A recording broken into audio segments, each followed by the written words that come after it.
Good evening, ladies and gentlemen. This is In Truth and in Spirit World of Worship. It is Monday, the 14th of October, 2024. Usually on Monday, we have a question and response or Q&A session. Monday is strictly about God, life, and relationships. This is where we ask questions and then we attempt responses. And their responses, not answers, because they are not conclusive. We attempt each and every question and provoke those who are listening and those who ask the question to go further and do some research, and also we invoke the Spirit to come and inspire them further in understanding. So we warn you against judging us as conclusive. And we welcome all people. In Truth and Spirit Fellowship is non-denominational. So welcome all schools of thought, believers, pagans, and those who do not subscribe to any. It is a place for everyone to come and belong, or come and fetch and take the living water to their world and geography. So you're welcome. We have, I think in the bank, I only have one question, but other questions will come by the members. And I wanted to start with my brother Peter. He had something to begin with.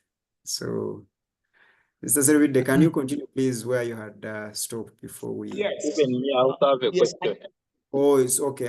Peterson will come after Servide, and then we'll capture all the questions. Praise God. All right. I have two questions. Number one,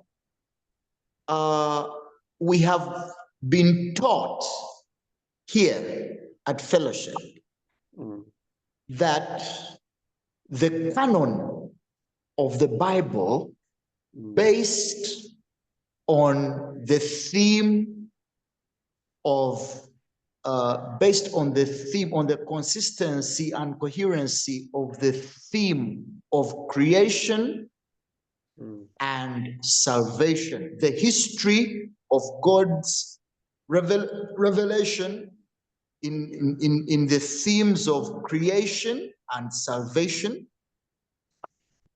So those are that was the ruler that determined the inclusion and exclusion of Bible books. I have learned as a student that we reject the book of Enoch, but we accept the book of Ruth using that ruler. Its contribution to the main motif of the story of the Bible, that is God's revelation as enshrined in creation and salvation.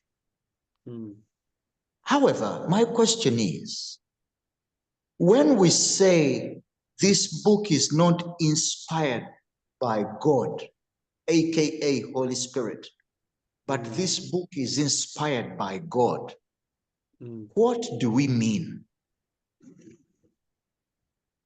That is my first question. My second question is in economics, is in the world of finances.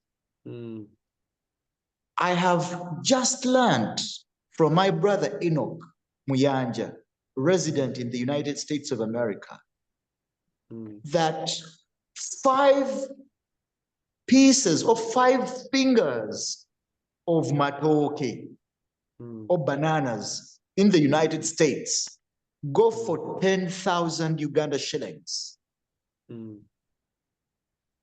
Yet here in Banda, Chireka, where I am resident, I can get the 500 fingers either for 1,000 shillings or even less.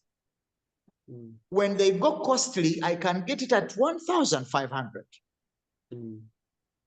But the same people have defined poverty. Peter, for us in Shema, yes, that's a batch of matoke. 2K. At how much? At how much? At 2K, 2K. Are you sure? Yes, in some good season, actually, around July, because of the season, everyone has matoke. It even starts oxia ripening, because it's plenty in the seasons. Yes, thank you. Thank you, Brother Peterson, for that wonderful information. So my question is, how then can we have a standard or universal definition of poverty using the yardstick of $1? And because this is Monday, when Jesus Christ, in whom I have believed, says, "For the poor you shall always have," what did he mean in that line? That is the third question, Mr. Serovit. Okay. So what was your economic problem? What was your economic question? The economics one is, how then do we define poverty? Can we have an encyclopedic universal definition of poverty? If 10,000 can purchase 5 bunches of matoke in Shema, but only 5 fingers of matoke in Washington, D.C.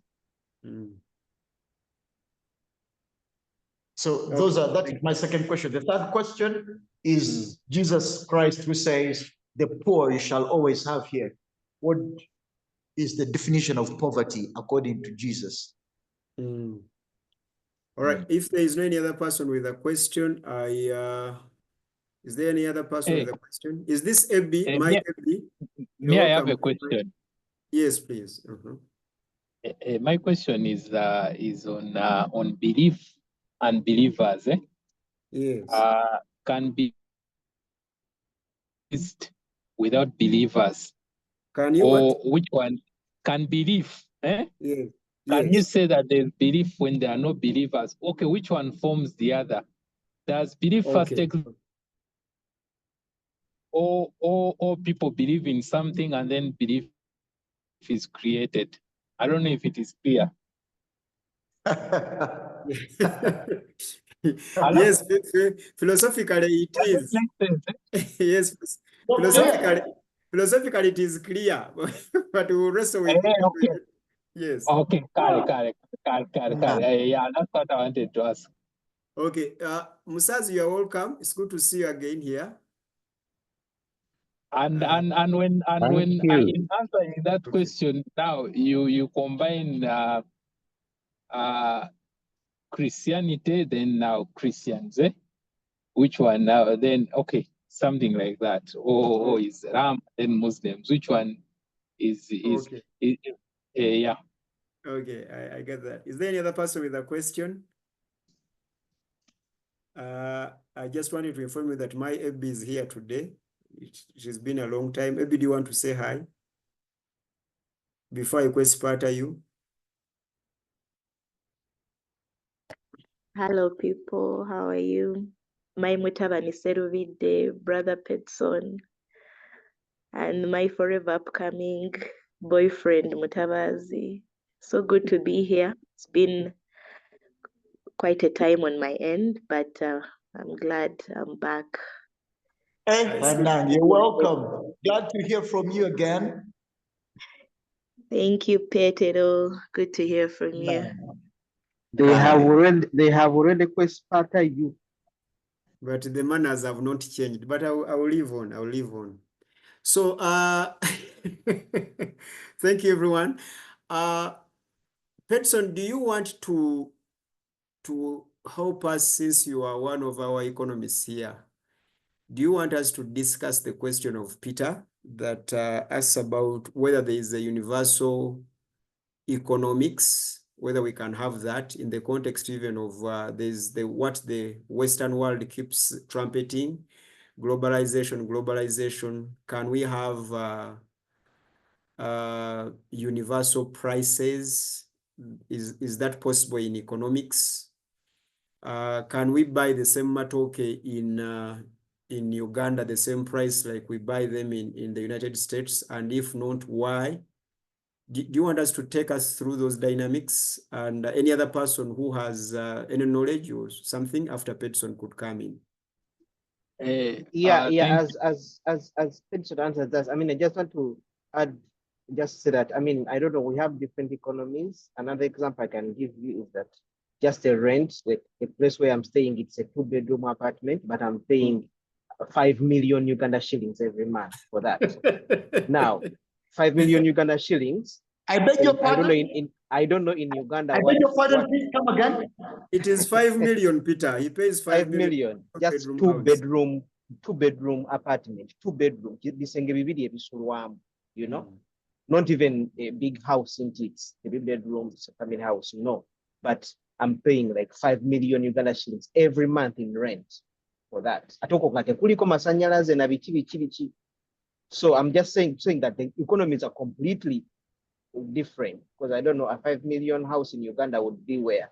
In Muyenga, or I mean, I don't know how much. It is a full compound. Yeah, anyway, as Peterson comes in, I just wanted to give you that disparity. That was that example, another example there. Yeah, thanks. Okay. Yeah, thank you. Now, the universal measure of poverty and economic success, according to the economies that we are now operating and working in, yes, it's there. And because the masters or the authors of this economics, they have said such, they have told us that this is the standard. If you're this, then you're poor. If you're this, then you're poor. So according to their, if we are to go by their book, then the standard is there. And they have told us what the standard is, and they also tell us what a developed country and a low developed country is, according to their standard. But then, if you're to see in reality, for example, the World Bank says that if someone spends or earns $1 per day, then that person is above the poverty line. But there are some people who might actually consume that, but then they have never touched money, because the economy that we are talking about, the monetary economy that we are talking about, does not measure that or does not quantify that. So usually you find that the economies that we are talking about, the standards will show them they are poor, yet they are not poor. An example is Karamoja. When you see Karamoja, they say that there are 67% of the people are poor. 67 or 70%, according to the UBO standards. But in Karamoja, you find that at least each household has cows or it has goats. So if you're to even put those animals in monetary terms and you count a cow to be 1 million, you will actually find that those Karamajongs are not poor. In fact, it was even so good that the recent census showed that they are the people that survive longer. So that shows you that because or if someone is poor, is surviving that longer, then that means he's not poor, like they say. So the thing of poverty and wealth and economics, all that is because of the standards they have set. Then the variations in prices, that one is the game of economics. First of all, is about scarcity. So you find that whenever there's plenty of a certain commodity, that commodity is cheap, the laws of demand and supply. Then whenever you find that the commodity is scarce, then definitely that commodity is going to be very expensive. And then the other thing about pricing is of course the perceptions and all that. For example, Bob has told you KFC is very cheap in the US. because those Americans are used to KFC, so to them it's not a big deal. Now, us, the villagers, because we think that KFC is class, they make it, the business people, those capitalists will make it expensive so that they can separate you from the other people, because when they see you eating from KFC, you first of all feel that you're good. Then even you other people will know that this person is a rich person because he eats from KFC. So the pricing these capitalists will use is just that thing of perception, just to play on our minds. And that satisfaction that someone gets is the price difference. Yeah, that basically. Then this cuts across all the things that you see, the brands. Whenever you hear someone talk about a Rolex, Rolls Royce, what, everything is just about that pricing perception that they're trying to play around. If you're Cristiano Ronaldo, then you have to put on a watch which is the 400 million for you to feel that you're Cristiano Ronaldo. But you may find that that watch of 400 million is not any different from a basic watch, because first of all, the watch is just to tell time. It is from 6 to 6, and the same watch, even if you buy it at 20K, it will do the same. But because you're Cristiano Ronaldo, they'll try to price it that, and they know that you can pay that because you can get satisfaction that you are above the other ones who are putting on watches of 20K. So that is how economics works, and that's how capitalists make money from such things. Thank you.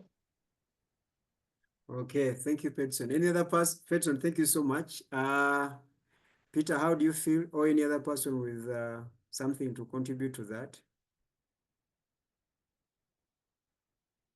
Gentlemen and ladies, our moderator is caught up into some responsibilities, so he might be with us later on.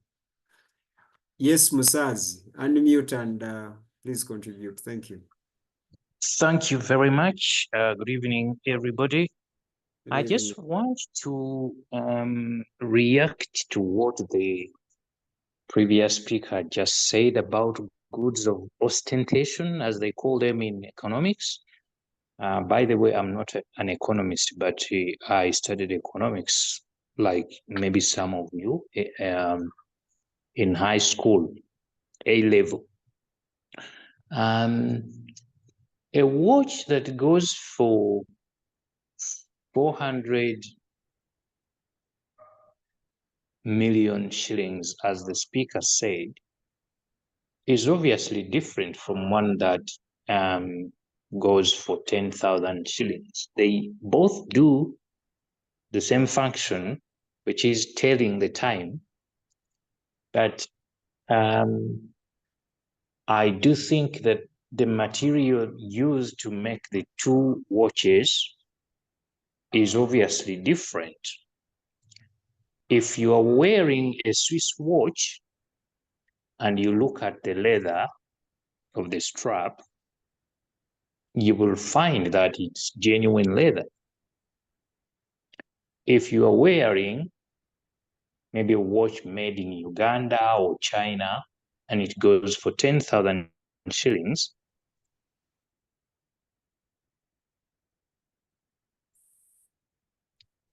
you will find this leather, as the manufacturer says, it's actually fake leather. So that makes the difference. You go to homes,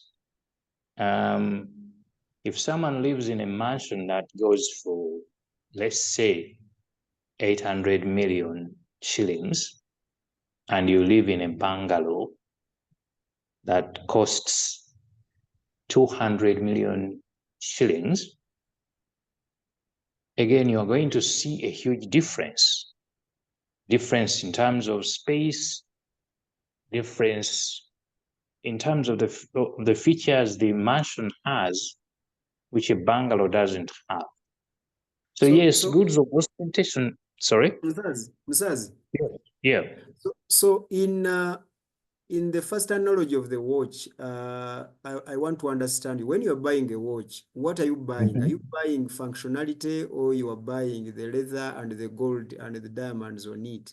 What exactly are you buying when you're buying a watch? Because I guess that's what the economist was preparing. That's an interesting question. Yes. The answer to your question depends on your financial standing. If you are a rich person, when you are buying a watch, you are going to buy a watch that sets you apart from the crowd. So the brand matters. Switzerland is known for making very expensive watches. You don't want to buy a watch that any other person is wearing. So it goes without saying that if you are in a large shopping mall and you see Tissot, you see Rolex, Omega, and other types, that's what you will go for. Now, the function of the watch is to tell you time, but it's not just time that you are interested in. You are interested in other things. For example, some watches are automatic. You just take it off your wrist and put it down. It may rest. Once you put it back on, it starts working again. Some watches, when accidentally they fall into water, they are not going to be damaged because they fell into water. You don't get that when you buy a cheap watch. I hope that answers your question. Thank you. Okay, thank you very much. Epi, Hey, can you Isaiah. explain? Yes, coming. Hey, I was going to come in on that. Yes. I was actually, I wanted, maybe now we can, I just need to explain it more. You see, when you talk about economics, I think we have ever discussed it here, and we all agree that there's nothing like scarcity on this universe. What causes scarcity is because certain people have other people's things. And I think it's you, Isaiah, who always says that the world's wealth is controlled by 66 people.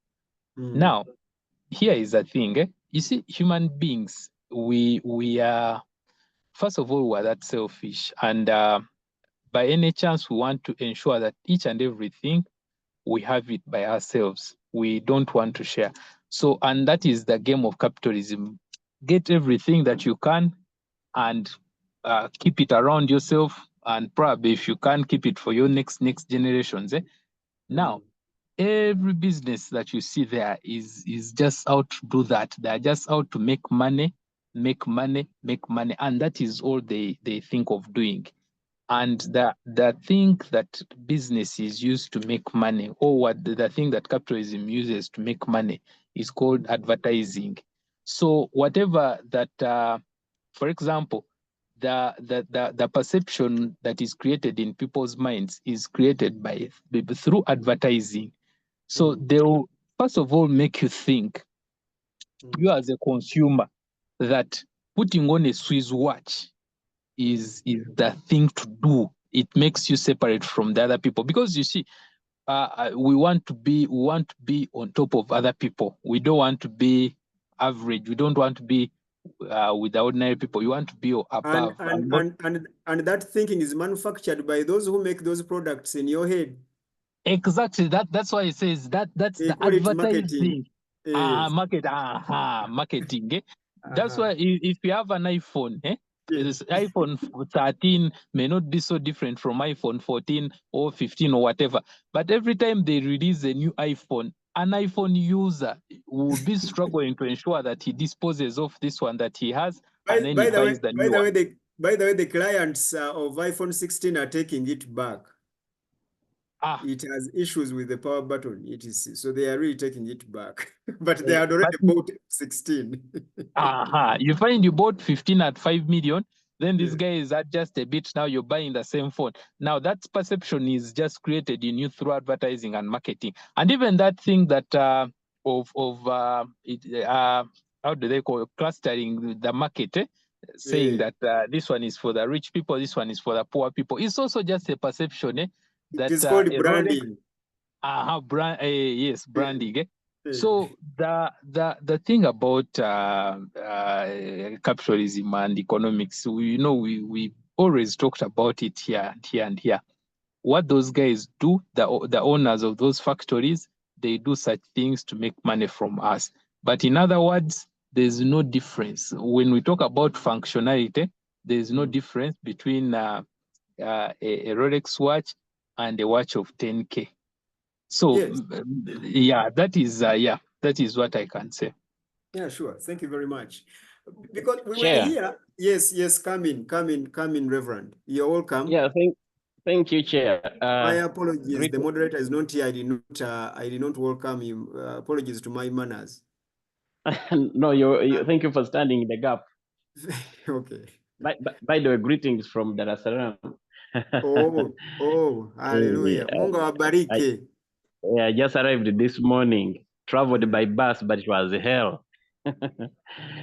Okay. Anyway, I think I wanted to contribute something, Chair, and say that even that mindset is propagated by the manufacturer, but sustained by the poor. You go to your village and people are busy telling you see so is doing this very well because he's doing this. Why are you not doing this? They keep comparing you, the car you're driving, the house you've built.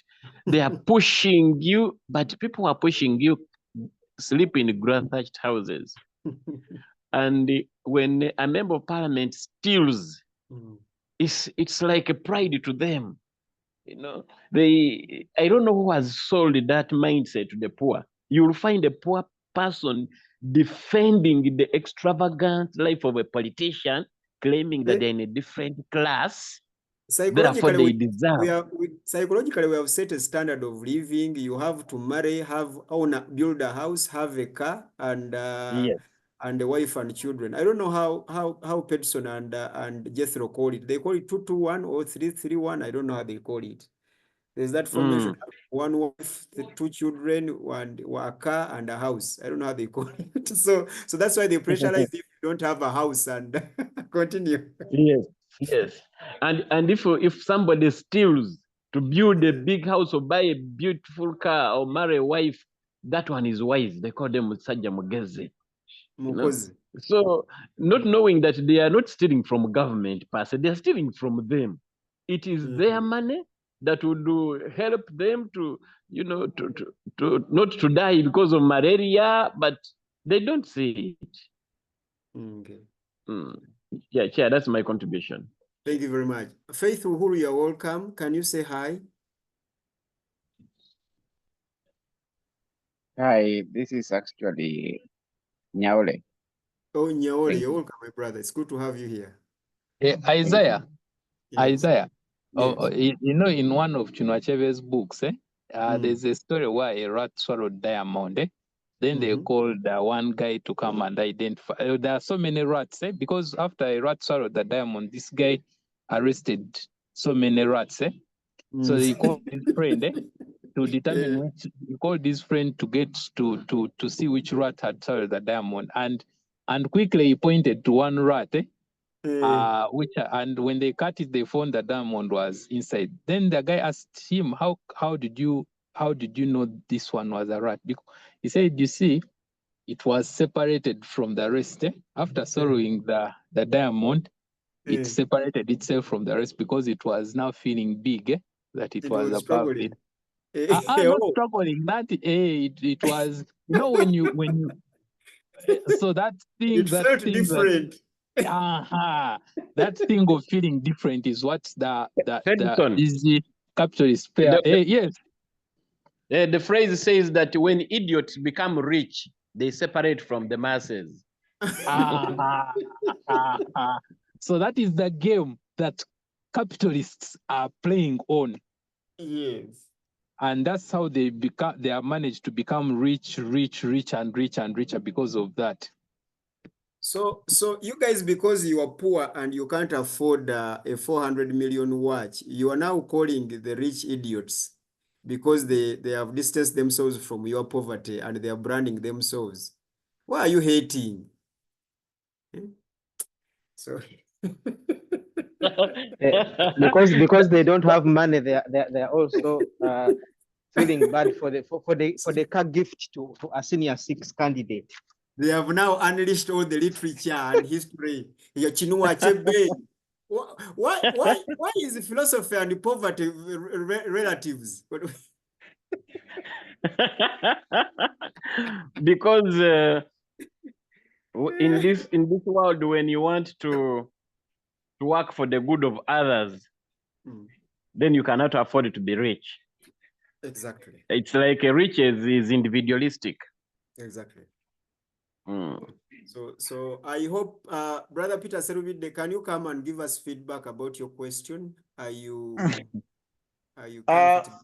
Yeah, sure. So can we have a universal definition of poverty then? I think Pedson responded to that. Maybe you are lost in the too much information. Well, we have given you more than you need, and you have lost what you needed. Exactly. Pedson, can you in summary give a straight answer of A or B? I said, according to the standards that have been set by those who define poverty and wealth, yes, it's there. By the standards of living, yes, but not by the standards of prices geographically. No, the prices. Yeah, he wanted to understand that. Yes. The prices. Now, the difference in the prices, it's called the purchasing power parity theory, where you find that a phone is maybe this price, and then a phone is this price this side. So that one is dependent on so many issues. One is inflation in a particular country. Then two is actually now the first thing is inflation. If the things are standard, what makes the difference will be the inflation, because one country, if you find that you have a phone, if you buy a phone from America, you find that it's almost the same price that if you're to bring it here, with just a few changes in the exchange rate, then in the taxes of the country. But then the difference is in the prices of certain things is because of it will be demand and supply. I was giving an example of KFC. The Americans may not demand so much KFC because for them it's even a cheap meal, so there's no low demand and then the price is low. But then us in Uganda and the villagers, it's a big deal, and everyone will be wanting what? Will be wanting KFC. So that's why there will be a big difference between the prices in the two countries. Thank you. Thank you. So, Isaiah. Yes. I also think we also need to. Bob, before you continue, okay. Let me first bring Nyaole up to speed. Nyaole, we are responding to the question asked by Peter Serubide, whether there is a universal standard of economics. Let's say the price of food in Kenya, should it be the same price of the same food in Uganda and in the United States? We started from the angle where one of our members who resides in the United States was telling us that 5 fingers of banana are bought at equivalent to 10,000 shillings. That's like $2. So, and here in Uganda, we just buy that for only 1,000 or even 500. So that's what we're trying to respond to, and we have said a number of things. But thank you for coming. Better late than never. So, Bob, you were saying? Yes. So straight answer for me, again, even giving the examples in Uganda, that's, I mean, Pedson told us that in their place, 2,000 cost a whole batch. But when you come to Kampala, that will only cost so many Diwagu, you know, like there will be, there's a difference even within the same country. So it's just location, okay? Change location if you want to buy a cheaper 50 by 100 at 4 million, you just move a few miles away from Kampala and you'll be able to get that. But if you're in Kampala, that will not even cost you a 20 by 20 if it's there. So it's all about location and the dynamics of that. Because again, people put it, I mean, for us to buy those bananas at what they are, because they are coming from Uganda. Omuntu atekamu ticket nagula matoke Uganda naga parking, and then they bring it here. So all those expenses, you know. So even here where I said that I pay 5 million, this is the cheapest. You go to another state like Boston or Massachusetts, where I pay 5 million, they are paying like 8 or 9 million for the same apartment, you know, per month. So these can never be the same. So you have to consider each place depending on the circumstances and the economics involved in that area. But there are issues that we need to understand that are basics. For example, poverty in regards to live around the economics bit, like basic, if someone is able to have basic needs, if you have water, clean water, access to clean water and health, we wouldn't say, you know, that you are really poor, you know, vis-a-vis someone who drinks with the cows in the well, you know, you know, all that. So there are all these definitions that we can never be. Here, someone who sleeps, who has no place to sleep and they're sleeping in their car, we may quote say that they are poor really, but you know, but they have a car, they're sleeping in their car. So these are all, it will vary from area to area. Varying poverty levels and varying wealth levels. Yes. So I don't think we can have a universal definition myself, because each area will define their own setting, I think. Sure. Thank you very much. And Peter and myself live in Uganda, and at one time he visited me. So when he visited me, he tried to branch off from our market to our market to buy tomatoes, and then he called me when he was pissed, complaining about the prices of tomatoes. Then I told him, Peter, I'm not the one who sells those tomatoes. That's how much we buy tomatoes here. So he was complaining, how can you guys be selling tomatoes? 2 tomatoes. How much, Peter? How much did they charge you, Peter? In our area? Chanja market, 5,000 shillings could only fetch me something like 12 small tomatoes. And those small 12 in ginger and ambercoat is 500. So Peter, does that answer your question of universal? I will never come back to Janja Messiah. So I will never. He's asking who buys from Chanja. That's why we buy our tomatoes, not in Kalerwe. Those rolling tomatoes under the wheels of cars, Kalerwe and pushing against these poor people. We are not that broke. So we buy from Chanja market. Thank you very much. I hope, Peter, you are sorted with that. And we thank God. Any other person with a view on that? Nyaole, do you want to say something before we leave this question? Yes, Chair. I don't know that you talked about President Museveni's definition of poverty. Let's have that. Yes, in lockdown, he said that poverty is when one has to wake up in the night to go outside to help himself. So, yeah, if you wake up at midnight and you have to open your door, get out, and probably for a short call, a long call, whatever business you need to do, and you cannot do it within your house, then that's poverty, according to His Excellency Sabarwanye. You are not. And Peter remembers that definition very well because he kept thinking about it.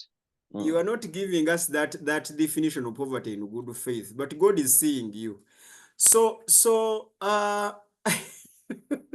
any person want to say something about that definition or any other supplement?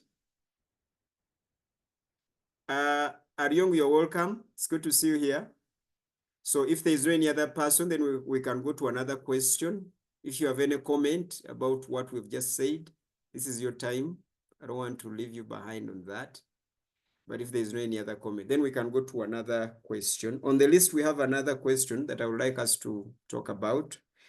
It is from our brother Petson, and he was asking, Petson, you will judge whether I've represented you rightly. There is belief and believers. What comes first? What influences the other? There is Islam and Muslims. There is Christianity and Christians. What comes first? What comes later? What is born by the other? Who is the mother and who is the child? Petson, am I misrepresenting you or representing you?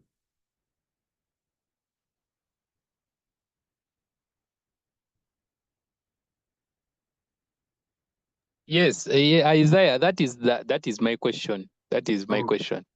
Okay, brilliant, brilliant. Peter, your hand is up. Do you want to attempt? Isaiah, the way you invite people. I was working on a TV station. So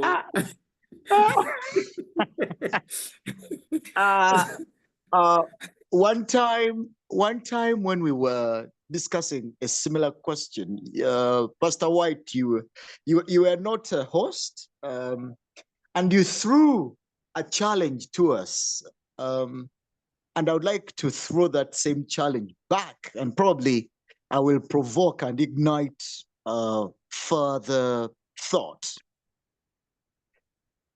When the pineapple, a ripe pineapple, is on a market stall, is it sweet?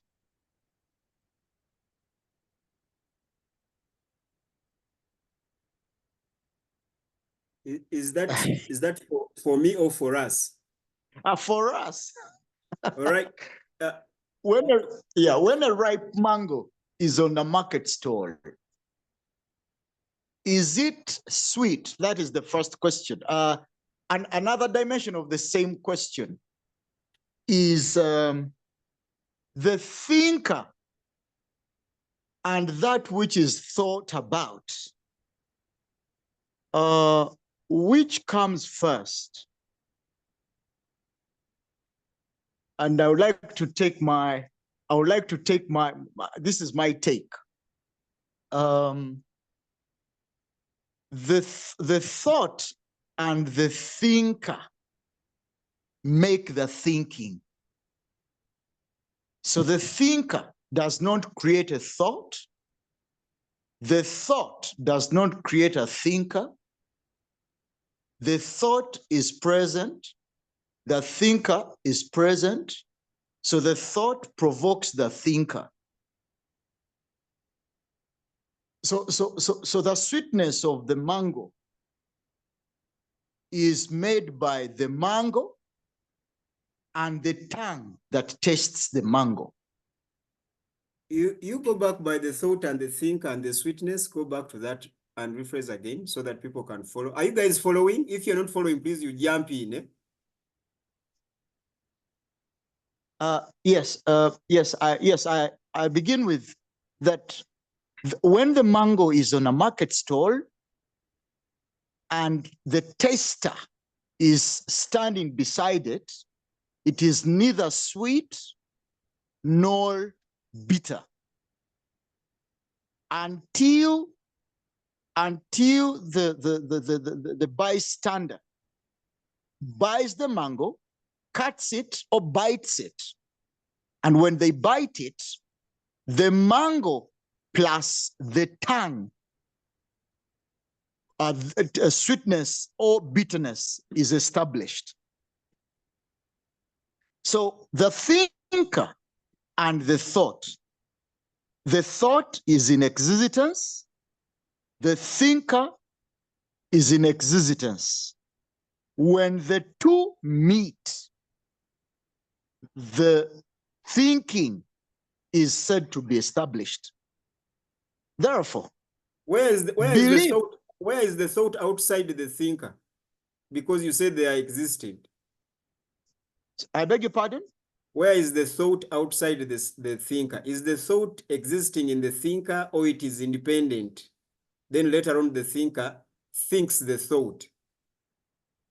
No, they are inseparably emergent. They are inseparably present. Okay.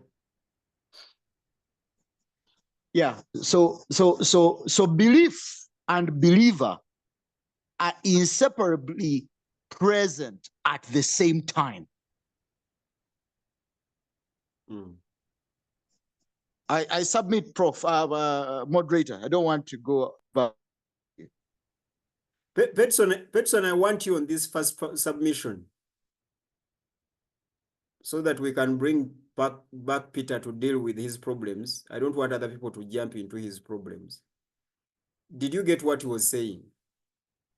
I am trying to understand, but yes, but not yet there. From so, what Peter was saying, Peter, switch on your microphone. Because what I yes, want, please. okay, from what I've got from Peter is that already we have thoughts, or we have ideas in our minds, and from the question that I had actually asked is does What that mean that first? Hello? What comes first?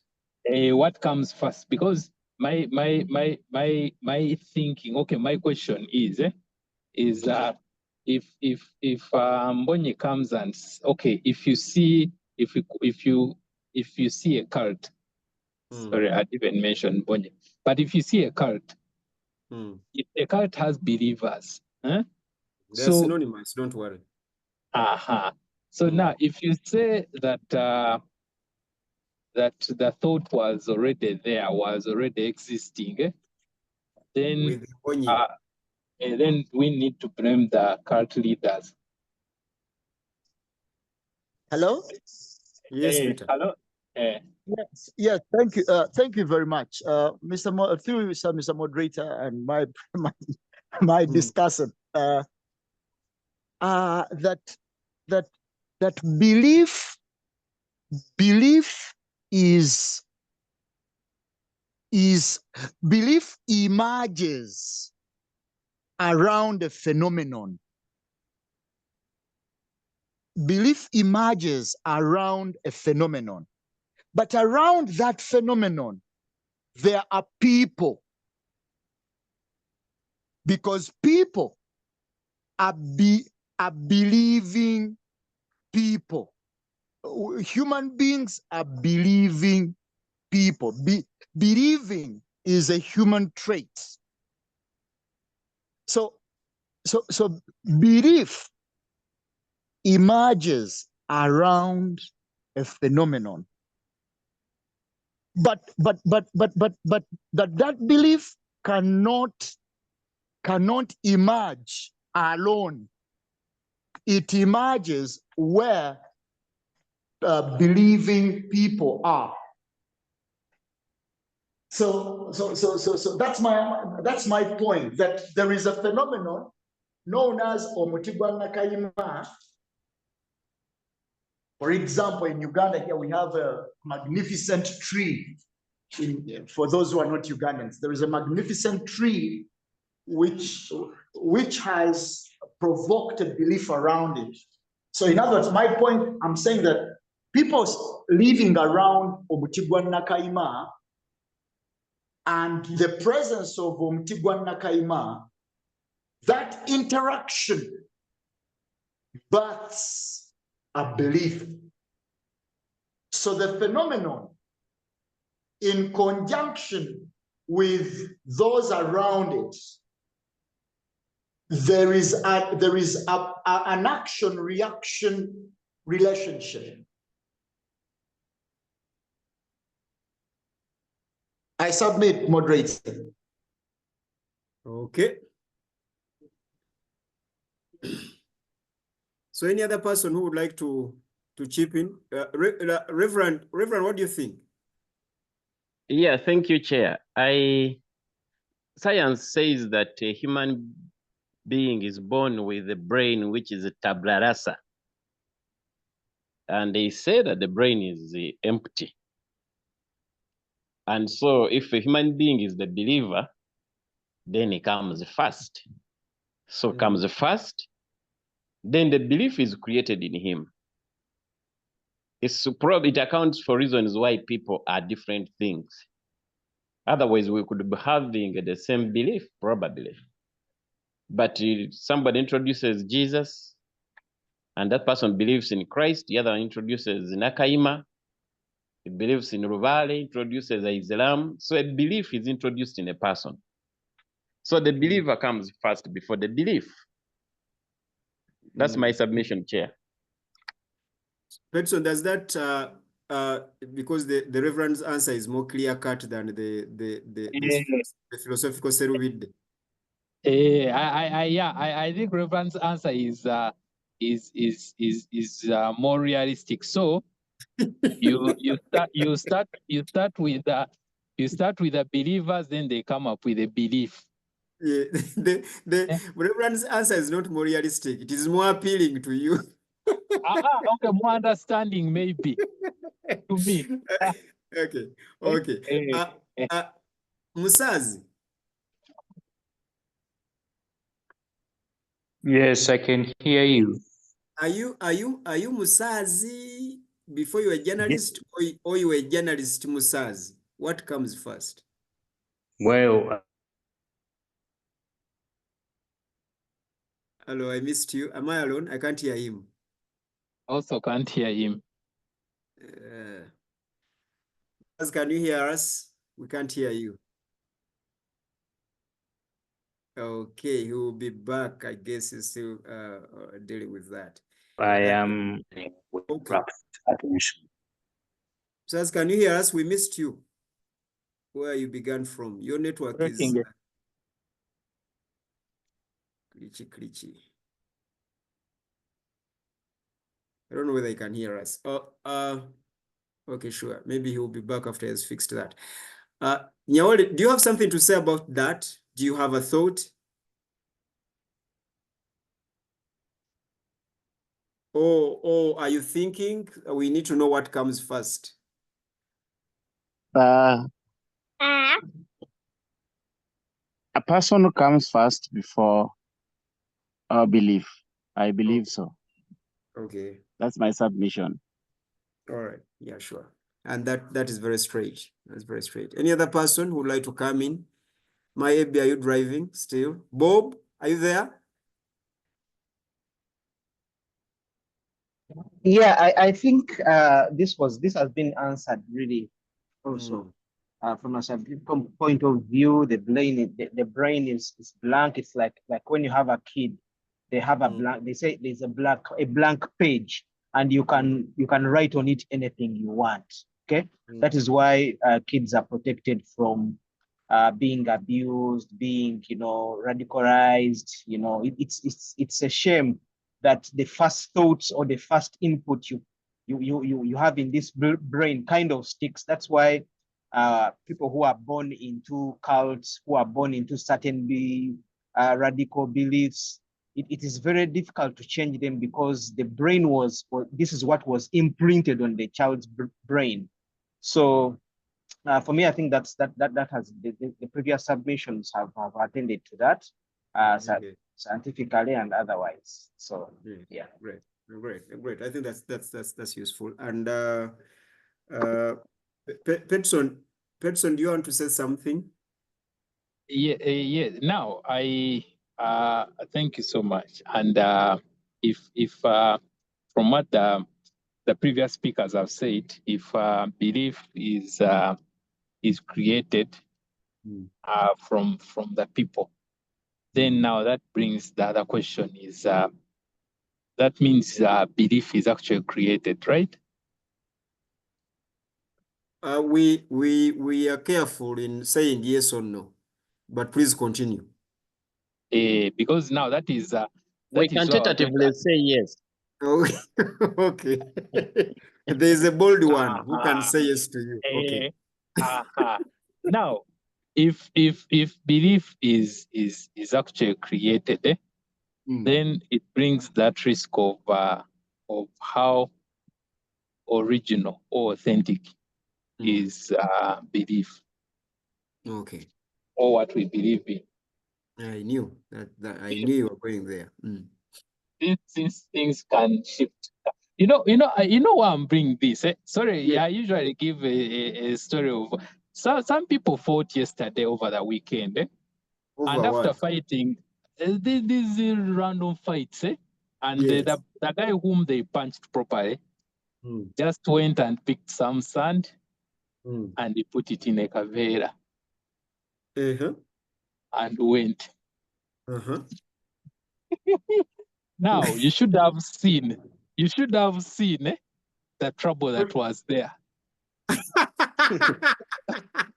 With the guy who punched the one who was taken the sand.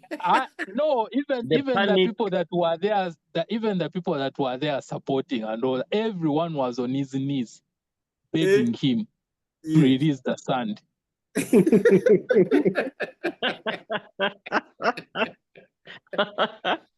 The power of created belief.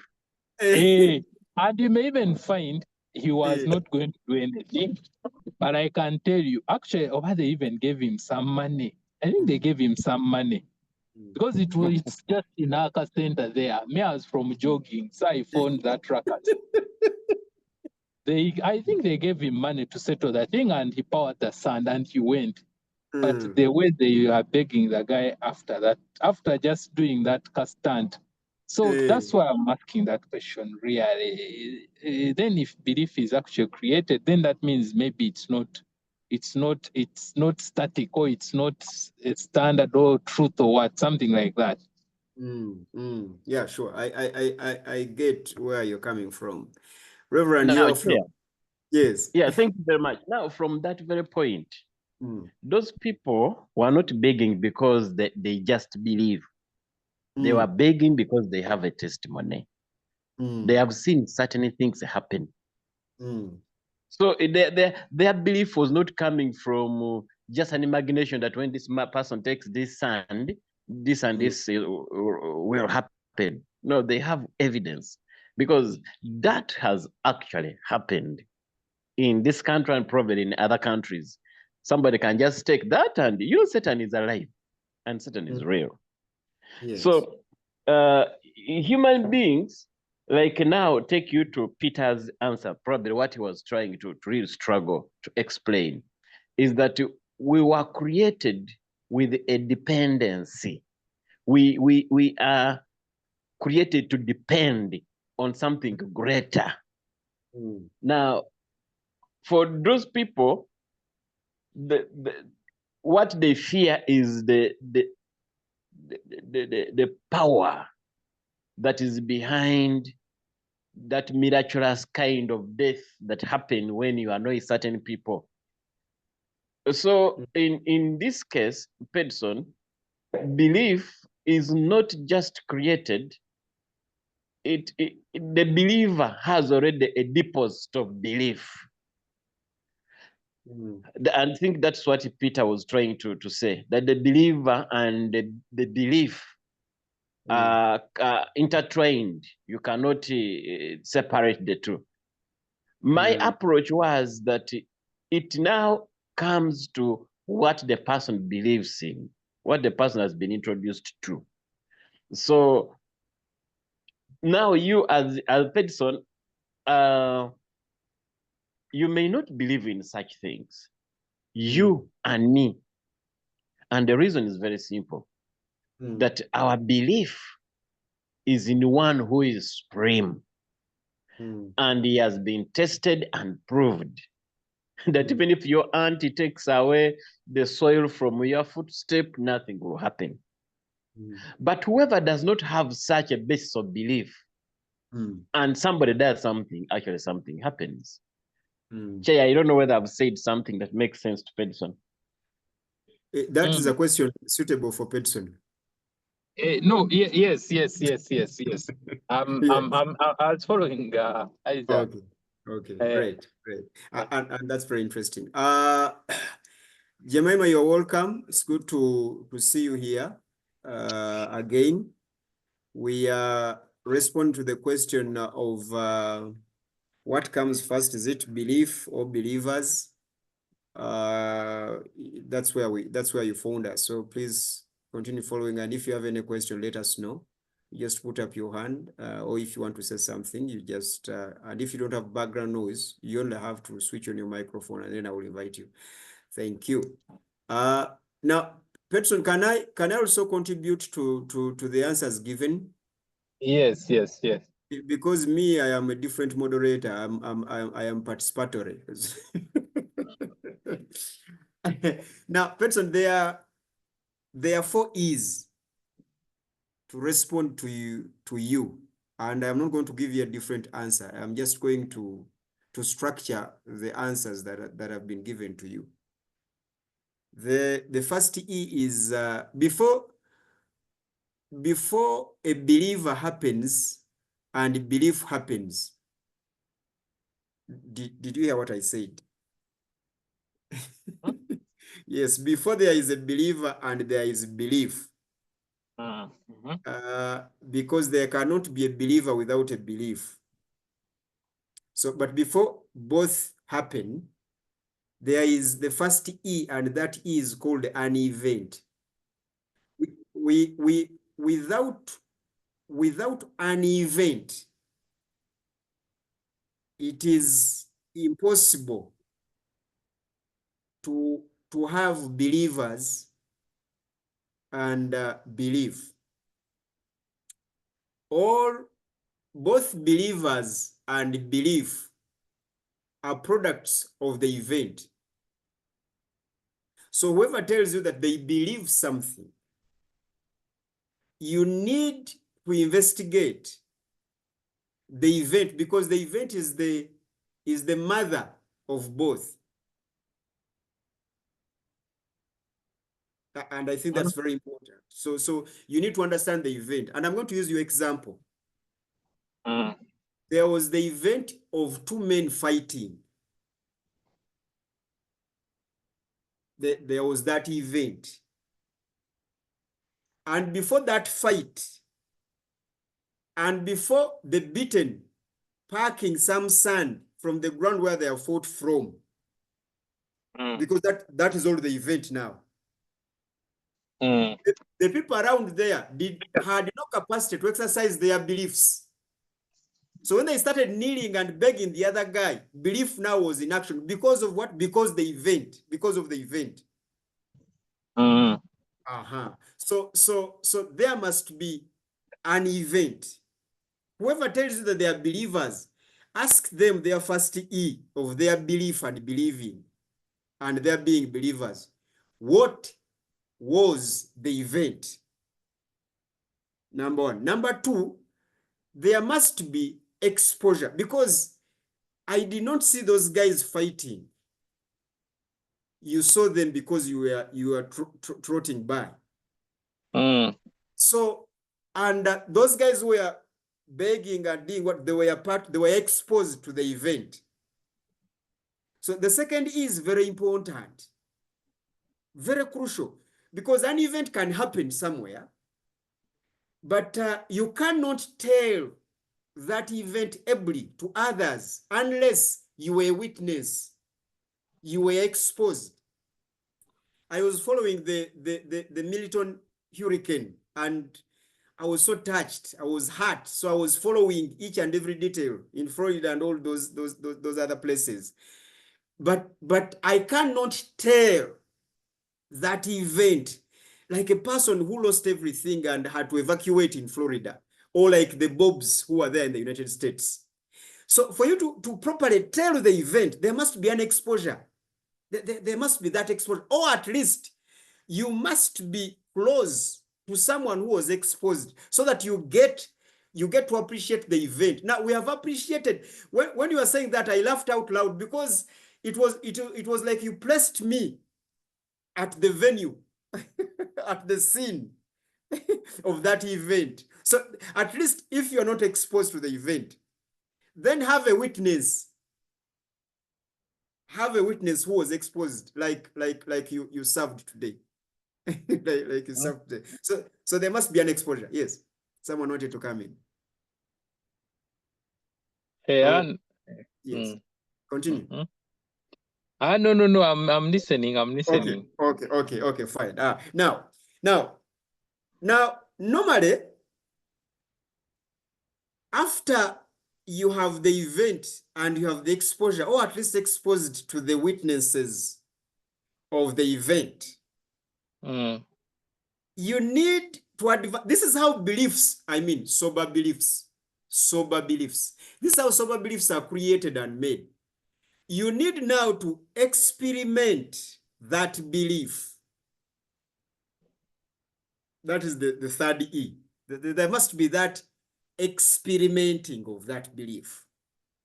If you're a scientist, you go to the lab, okay?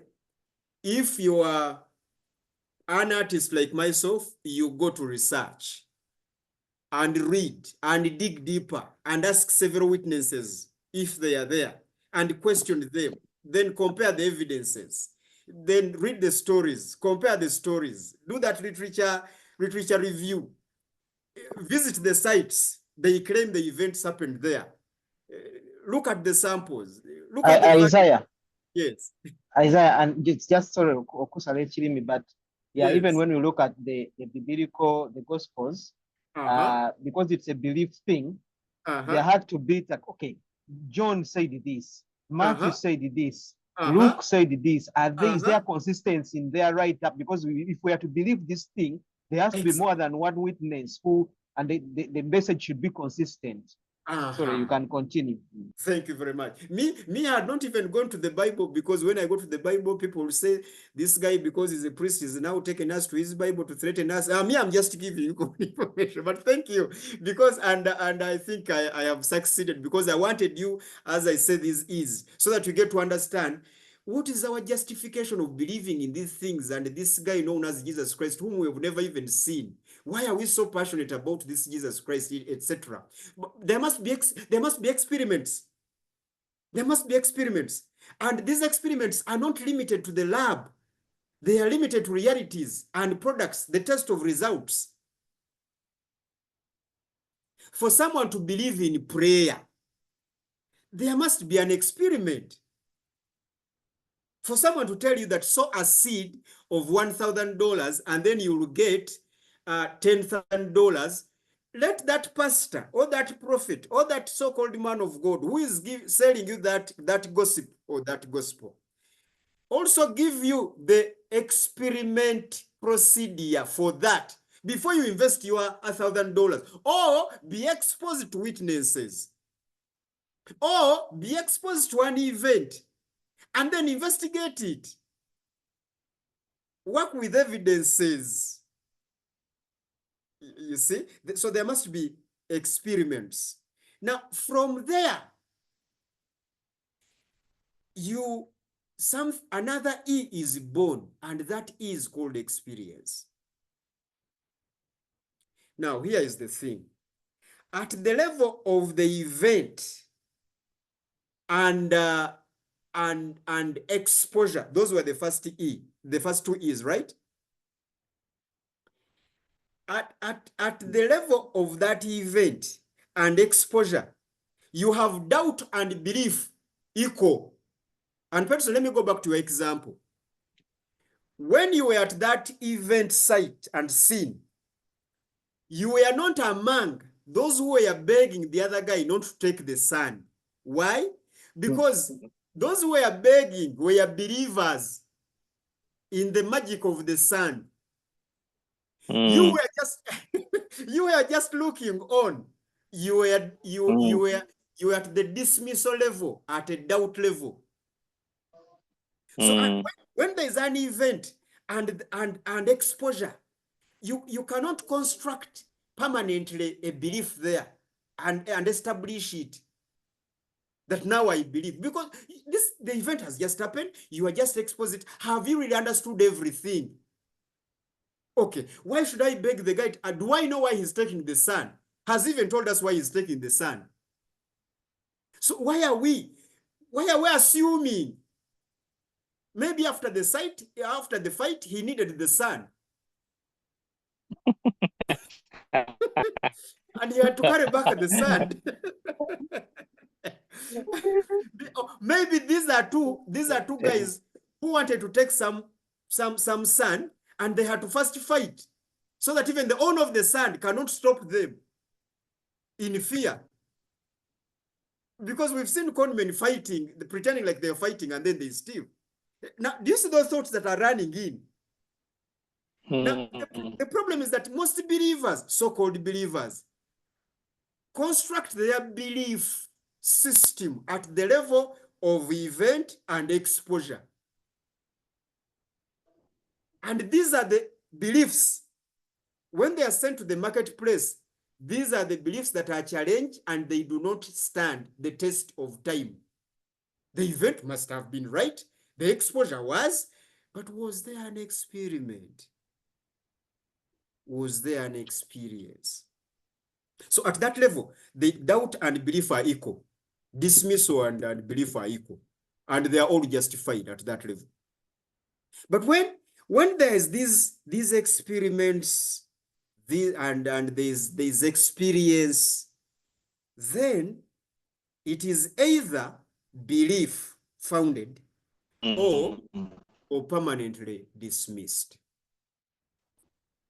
Now, this is what we always, this is our conversation or our debate, our dialogue with those who do not believe in Jesus Christ and those who believe in Jesus Christ. Now, let me start with those of us who believe in Jesus Christ. We have a mandate and actually a responsibility to give an explanation that is reasonable for our belief. We should stop flaunting these verses that I hear many pastors flaunting, that spiritual things are spiritually discerned. So first believe and then you will understand. That part I understand. But we must have also the ability to explain the part that needs explanation so that we give people a chance to believe that part that needs belief. And this is what at iTiS we normally tell people, that at iTiS we question everything to know. And after that, we believe to live. So there are two ways of knowledge. The epistemology of Christianity is this. Epistemology is how we know what we know, or how we believe what we believe. The epistemology is this, that there are things we believe because of the experiences. So we need to believe, and we've started from the event, okay? And then there are things we need to understand before we even apply our belief. And let me give you an example. No one of us is sure 100% laboratory tested that you are going to wake up tomorrow. But because of the event, the past events, the exposure, the experiments, we set alarms like we are 100% sure that when it rings, we will hear it. So that is belief in play. It's belief in prayer. And that is why we ask those who do not believe in prayer not to dismiss prayer entirely, even with evidence where it has worked. Where it has worked. I gave here a testimony that my nephew had this terrible headache. We took him to the hospital. They did the CT scan. They did all the tests, and they were seeing nothing. So they decided, the fathers decided to take him to the church. And we took the boy to the church. They prayed, and he was healed. Why wouldn't you believe in prayer? After you have exhausted the experiments in the hospital, not before. Not before. So for me, that is the whole thing. And thank you very much. Namiti, come in. Thank you very much. I just want to respond to the bit about prayer because I, unlike many of you in this forum, do not believe in Jesus, do not believe in the efficacy of prayer. Okay. I have strong doubts about the efficacy. Okay. Your network again, oh God. Is it me who doesn't hear him? Or is there any other person who Prayer, can? because I know we can too many of us talk about the. Okay. Can Musaz, you hear me now? Musaz, we missed you. We missed some part of your contribution. Yes. Can you hear me now? Yes, we can. Yes, Where you we are. can now. Yeah, I We was saying, can. I was saying that I just want to respond to the bit about prayer because I do not believe in the power of prayer. But I believe that people should have the right to believe what they believe. Yeah. You said you took the boy to healthcare professionals. They examined him and couldn't find anything wrong. And then you took him to church for prayers, and the illness was no more. I think it's wrong to conclude that because you did that, prayer was responsible for that. Okay. There may have been something that caused that you were not able to see. Okay. Yes. For you, if I have a headache and I'm using headaches or Panadol, the company that made this painkiller can explain to me how Panadol or headaches relieves my headache. With prayer, I think you would be hard pressed to explain how the headache that boy you were telling us about had was fixed by prayers, how prayers fixed that problem. So I'm going to hand the microphone back to you, and I want to hear your thoughts about what I've just said. But what I'm saying is simple. I do not believe, and please don't get me wrong, I'm not saying that everybody in this forum should believe You are in the what right I place. believe. You're in the Yeah, right I'm place. speaking. I am speaking for myself. I just don't believe in the power of prayer, in the efficacy of prayer, because there is any number of things we can test when it comes to prayer. Maybe someone is looking for employment. Maybe somebody wants to build a home. Maybe somebody wants to buy a car, an iPhone. We can test the efficacy of prayer. And as I conclude, I want to draw your attention to something someone, he's an American man, said, which really is eye-opening. He said, if prayer really works, how come that if you pray for amputees, you are never going to have their limbs restored? If prayer really works, why is it that prayer only works where you have some vagueness? By which I mean, you are looking for a job, but you are busy looking at websites of companies that are advertising jobs, busy writing cover letters, updating your CVs, contacting people that you think might help, and you are begging them to help you. Eventually, you land a job. You were doing this while praying. Eventually, you land a job and you give credit to prayer. Yet, the fact remains that the things that you did, revising your cover letters, updating your CVs, talking to people you thought might help, would in and of themselves help without the intervention of prayer. Thank you. Okay. Thank you. Thank you. Thank you, Msaza. Every prayer equals faith, action, and belief. All right. Okay. Your thought is covered, Debbie. Thank you. Brother Msaz, let me start from this place. let me first invite Bob and ask him a question.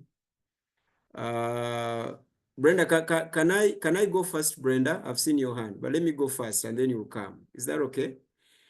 Bob. Yes, Bob, I'm here. Bob, now that you deal with viruses and medicine, it is at least you have that knowledge more than many of us here. I don't know other people's professions like Nyawole and others, but I'm asking you because you come from the medical world. Does medicine treat disease or it heals disease? Wow, I may need to understand what you mean by the differences, treat and healing. Yeah, by what I mean by in my layman language is that when I swallow a pill, what does it do in my body? Does it go there to heal or to treat? You take us through that process. How does healing happen, and what is treating and healing in the medical world? So I don't know. I may not. I hope I get sometimes these words are used kind of interchangeably. By treating, are you referring to the action of actually, administering this drug? Let it go into the body and hopefully it does the intention that the drug manufacturer intended. Because I am from the background to give you information so that you can be comfortable. I'm from the background that says that the body heals itself. Okay. That's the lay.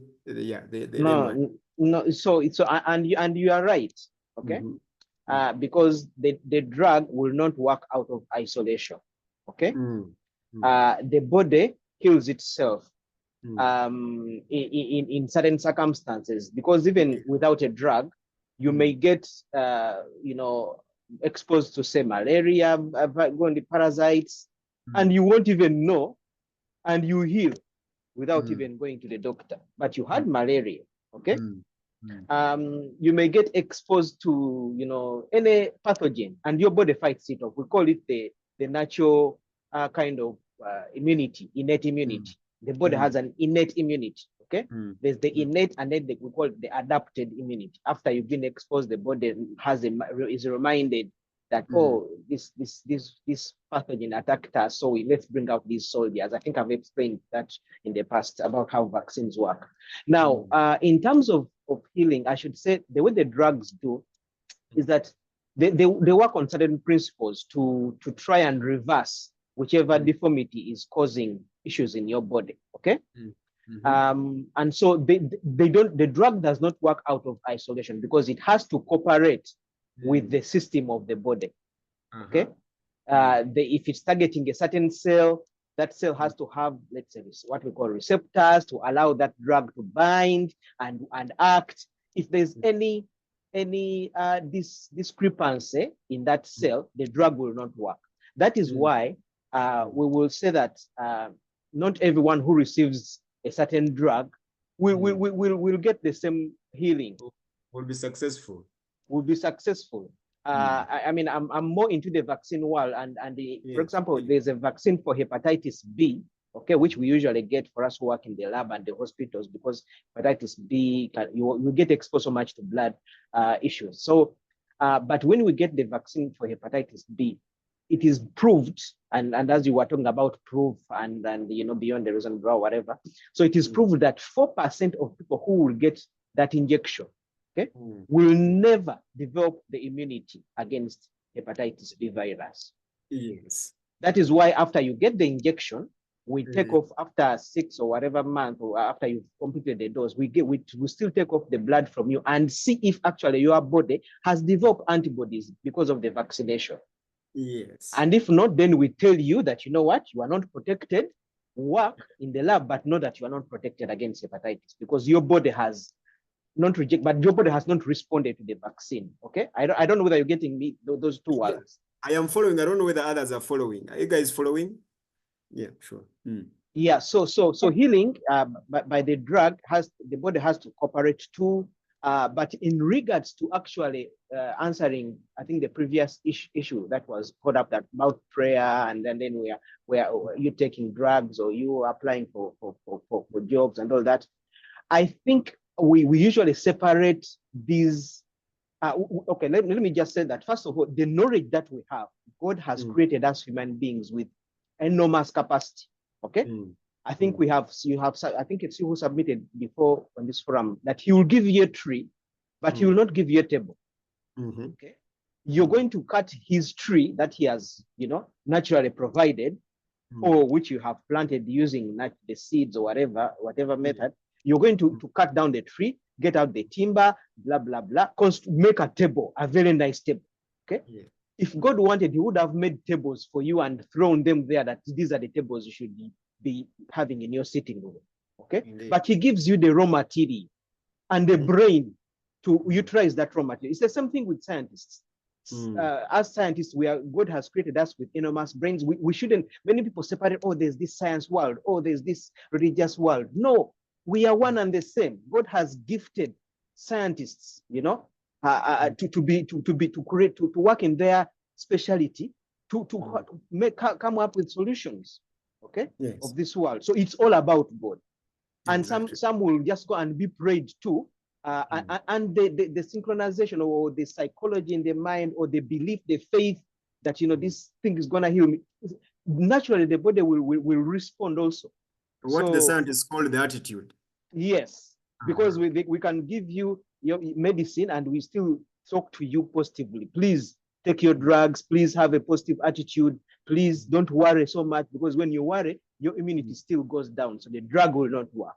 So these are all synchronized. I hope I have responded. Thank you. Yes. For me, you have helped me, because what I wanted to point out to Brother Musaz, and of course even some of us who share the same approach, is that while scientists can explain the treating the cells and the body organs and how the body works, they have not really conclusively explained healing. At what point does healing happen?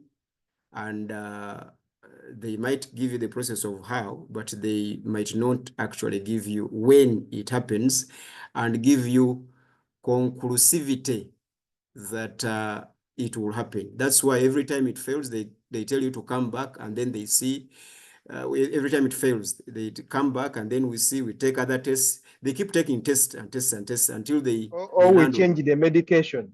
Or you change the medication, so that you learn to the result that the result is not in the hands of the scientist and the medical doctor. And that result is healing, but the practice and the process is in the hands of the medical doctor, or that is the treating. So it is very difficult, okay, to explain healing. And the reason as to why I'm saying this in response to the comment or submission of Brother Musaz is while Musaz says that something must have happened for that boy to heal the headache that was actually taking him, because he was even convulsing, it is wrong to conclude that it was prayer. He was dying in the hospital, and he was well in the church. And I was at the event place. Do you remember the is? I was at the event myself, and I was exposed to that. Why would the entire conclude that it was prayer, and yet from the hospital where healing is not under their charge, I conclude that is headaches that healed me? Now that the medical world does not know how healing happens, and they conclude that is their medicine that heals, because we all conclude, take this drug, the prescriptions. Why are Christians, or those who believe in prayer, not allowed to conclude that it is prayer with the same results? You've been healed from the hospital, and you've been healed in the church, but you are being told, do not say that it was prayer, something happened. Why am I allowed to say it was medicine in the hospital and not allowed to say it was prayer in the church? That's number one. The American speaker who says that, why haven't I seen these things happen? Now, that is the second E that I told you. Is he sure he has been exposed enough? Because I have myself seen physical and spiritual things happening in the name of prayer. Physical. I have witnessed that. So just to remind you, he talked about amputees. Can you gather amputees, for example, here in Uganda, pray for them, and they regenerate their limbs, the limbs that were cut off? Oh, okay, fine. Okay, now, if the example is restricted, then let me also restrict. Do we have a cancer cure? Or do we have an HIV cure? Have we stopped? HIV, they say it's there, but cancer not yet. Okay, let's now restrict to cancer. Have we stopped going to the hospitals? No, we go. We go. So just because the amputees are not being restored, I mean, given our exposure again, that shouldn't dismiss the power of prayer, just like we haven't dismissed the power of hospitals based on the failure to get the cure of cancer. Anyway, let me have Nancha to come and say what she wanted to say. I'm sorry, Nancha, I kept you waiting. It's all right. It's all right. A good evening to you all. I don't know if I'm allowed to, but for me, I have personal examples that have happened in my own life, which of prayer and prayer working. For instance, at a certain point in my life, in my family, we had gone back to the village. We had nothing to eat, and we did not go to anyone to ask them for food. Every single day I would get on my knees. Of course, we would all get on our knees. And then I pray the Lord's Prayer, and I believe and I trust God that He would provide for us. Then we would go to the garden and we dig, and then we come back. We come back home, and someone brings for us beans. Someone brings for us cassava. The people provided for us with food. We ate the best fruits. We ate the best foods without having even gone to the people to beg them. And that was not all. We didn't have money at all at that time. And I was studying at Maryland, and I had studied my first term, and I didn't know if I would be able even to study the second term. I was in senior one. I didn't know if I would be able to even I didn't know if I would be able to study even the second term. Then one time we were in the garden. I hadn't called anyone, I hadn't talked to anyone, but I was just praying, God, this cannot be the end of my education. I believe in you. I believe that you're going to do something for me. My former teacher called me. Actually, it was third term. My former teacher called me, and he told me that he had solicited some other teachers. He had solicited some other teachers, and they had decided to seek for a scholarship for me, and they had given me a half scholarship that I should go. Then we told them we don't even have money for the other scholarship, for the other money for the scholarship. Then they said, you come. And I can testify that it is prayer that did that for me. So you believe in prayer? Absolutely, I believe in the power of prayer. Okay, fine, thank you. So you are giving us a testimony. Thank you then. Any other person? We have 8 minutes to go.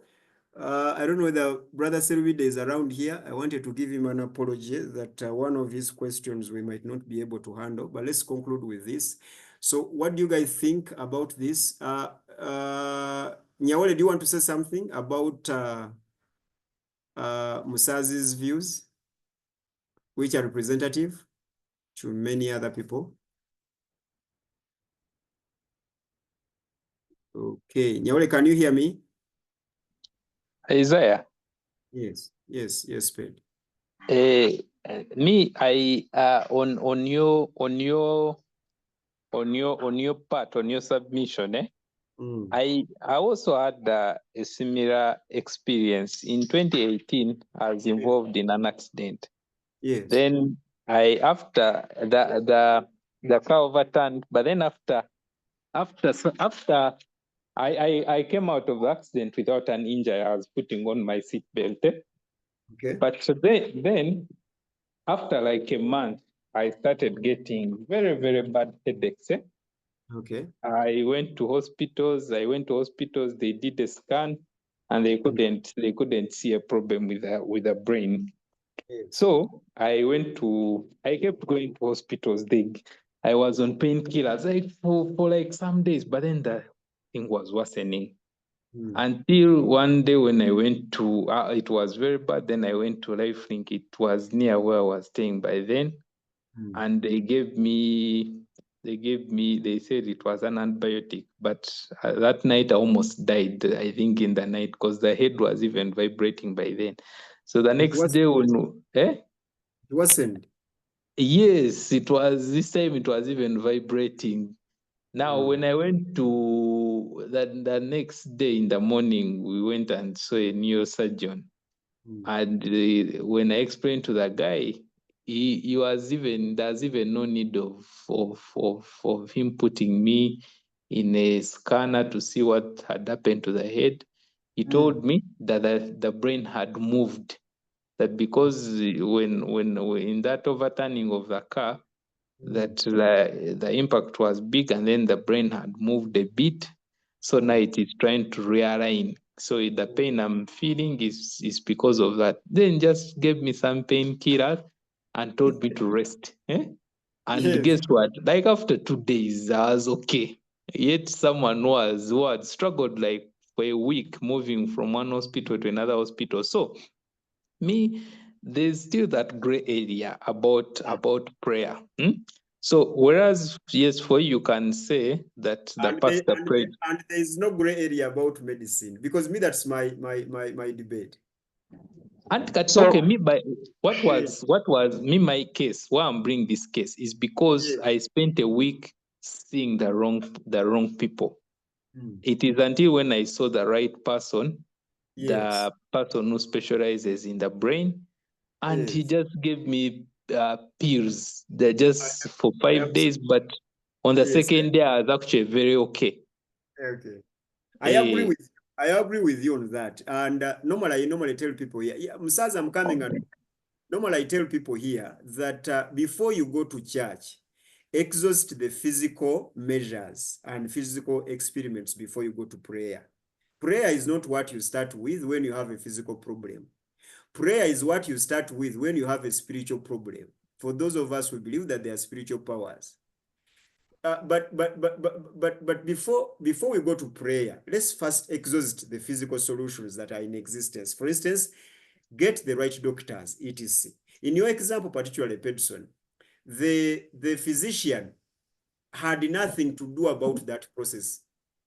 That's why he told you, it is now the brain to do that. So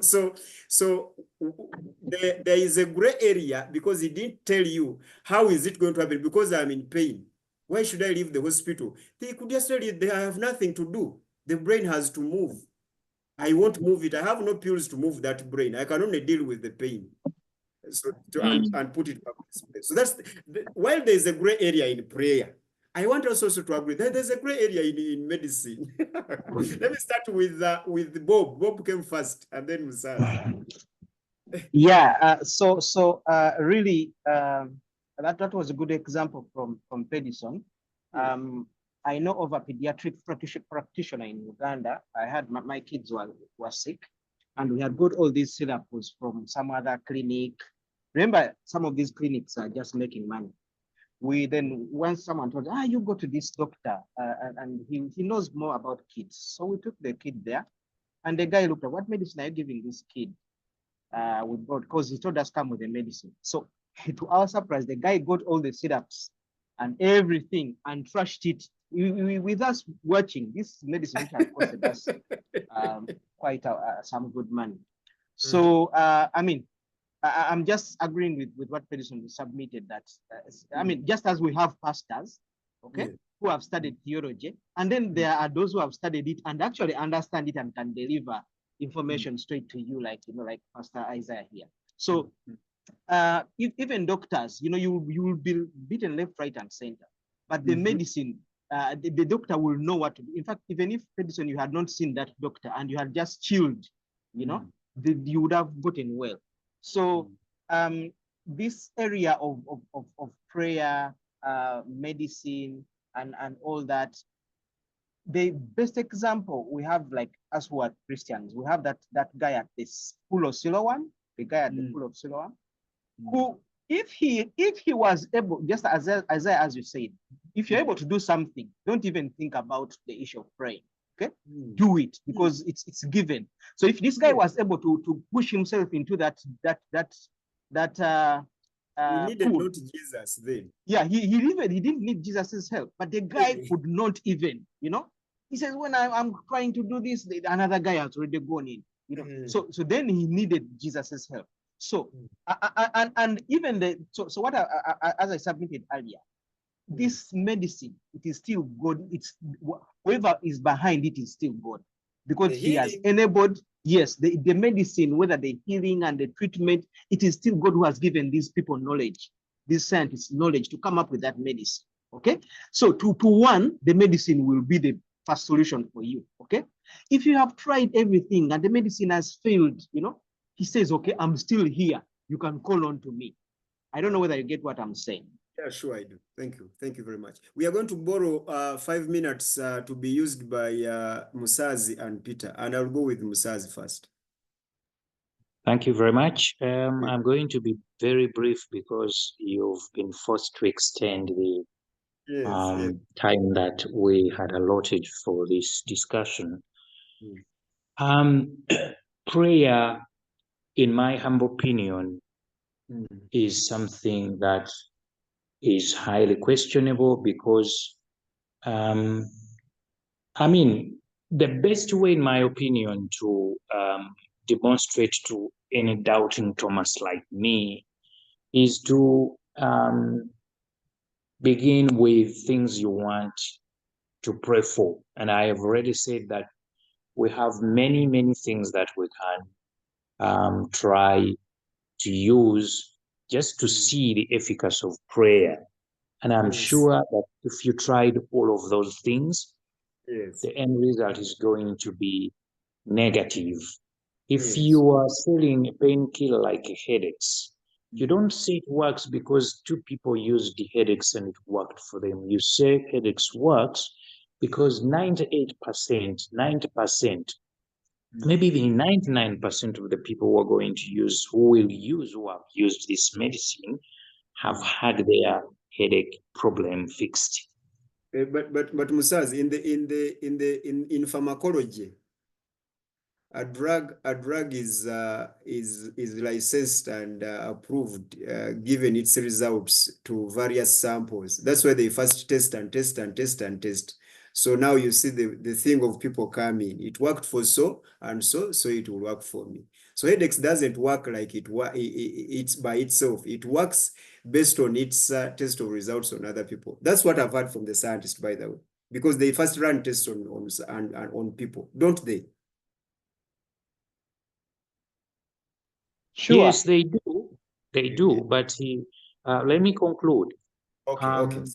Sorry to interrupt. In conclusion, I think that whoever is for prayer in the future, if you are challenged by someone like me, it's maybe better to base things on facts. For example, the previous speaker, the one who was speaking before I grabbed the microphone, was saying God endowed us, we scientists, with this knowledge.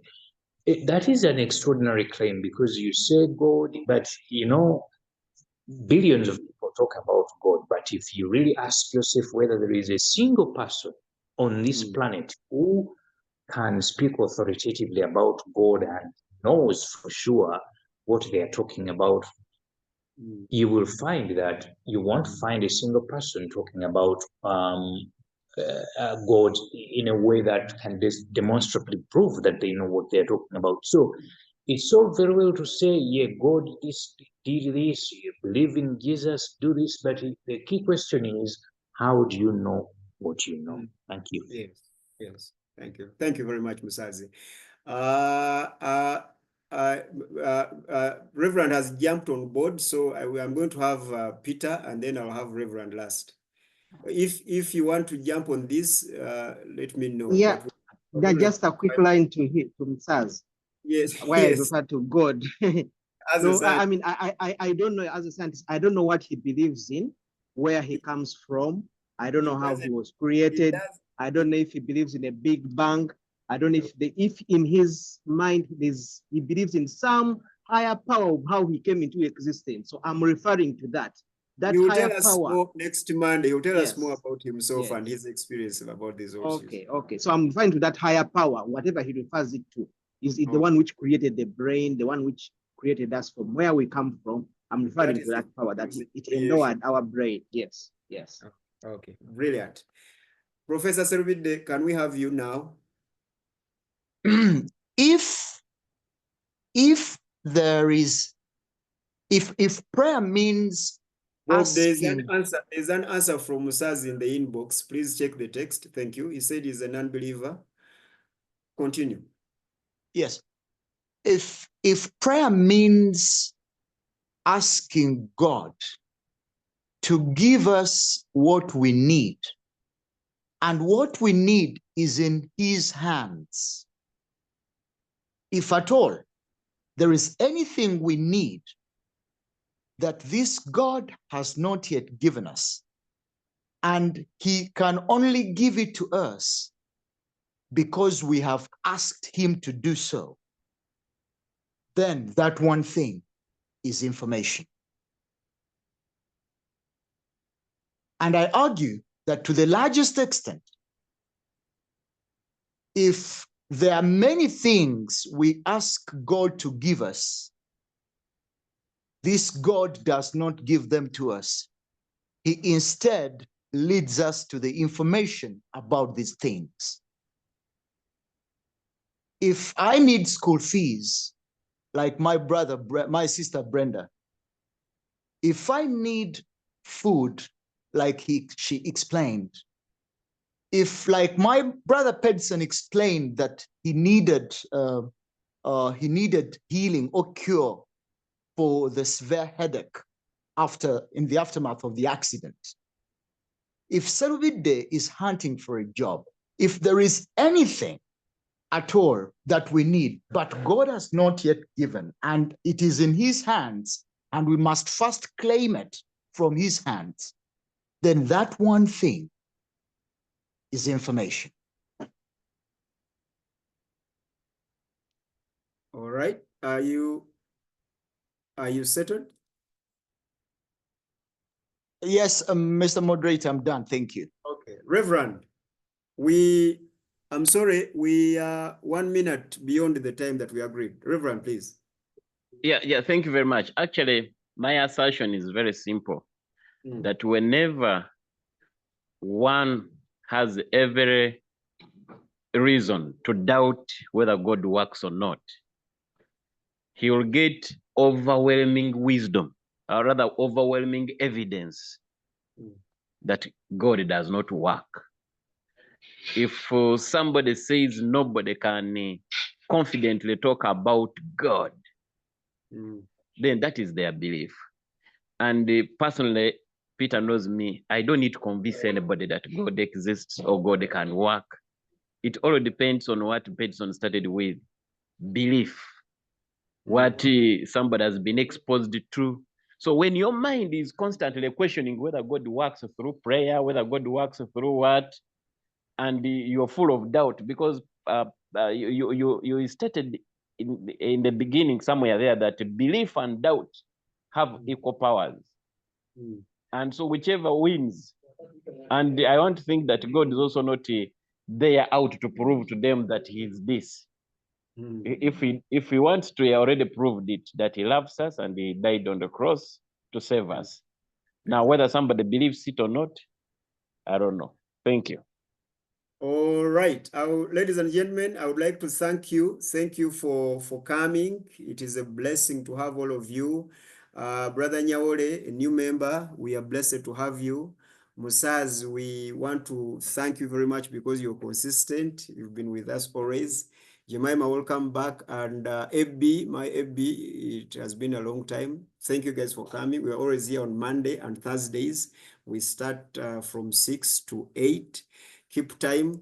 Brenda, we have not taken your last submission because of time, and it is understandable you came late. Tom, are you okay? You logged in and you didn't say anything. Are you alive? Yes, alive and kicking and well. I am well. Okay, next Monday, Msazi, come and tell us about what it means to be a non-believer, and then we have that discussion. What do you think? Is that all right? Yes, it's very all right. I will be happy to talk about that. And if you give me time, I will also explain even how I became a non-believer. Very interesting. So there you go. We have that. The moderator and the chairman will capture that, and then will guide us from that point on. Otherwise, thank you. May God bless you. Those who believe in prayer, I am praying for you. And the non-believers, I don't know what you do. Non-believers don't pray. Okay, fine. See you then. May God bless you. See you Thursday. Okay, good night. Good night. Same time.